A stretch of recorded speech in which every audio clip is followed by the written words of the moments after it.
সাপ্তাহিক ছুটির দিনে সকাল থেকেই ক্রেতা দর্শনার্থী মুখর ঢাকা আন্তর্জাতিক বাণিজ্য মেলা। সকালে মেলার প্রবেশদ্বার খুলে দেওয়ার কিছুক্ষণ পরই সব স্টল প্যাভিলিয়নে দেখা যায় ক্রেতা সমাগম। কেউ পছন্দের পণ্য কিনতে ব্যস্ত হয়ে পড়েন, আবার কেউ পছন্দ করছেন। অনেকে আবার ক্রেতা টানতে দিচ্ছে মূল্যছাড় সহ নানা অফার। অনেকের পরিকল্পনা দিনভর স্বজনদের নিয়ে আনন্দে সময় কাটানো। সকাল সকাল বেশি ভিড় দেখা যায় পোশাক, অলংকার, গৃহস্থালী পণ্যের স্টল প্যাভিলিয়নে।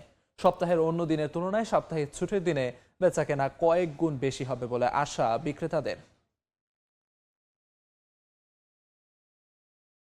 এবারকার বাণিজ্য মেলাটা খুব ভালো, অনেক কিছু উঠেছে। একসাথে 16 জন মানে ফ্যামিলি একসাথে সবাই আসছি। শলটা বেশি চোখে পড়ার মতন ছিল, কজ এটা অনেক দেশের হয়, পাকিস্তান থেকে আসছে, ইন্ডিয়া থেকে, তো এটা অনেক বেশি চোখে পড়ার মতো। বাচ্চাদের নিয়ে আসলে অনেক ভালো লাগতেছে আমাদের। ছুটির দিন বলে এখানে আসলাম। আমার হাজব্যান্ড সময় ছুটির দিন শুক্রবার করে টাইম পায়, আচ্ছা সময় পায় না আমার হাজব্যান্ড।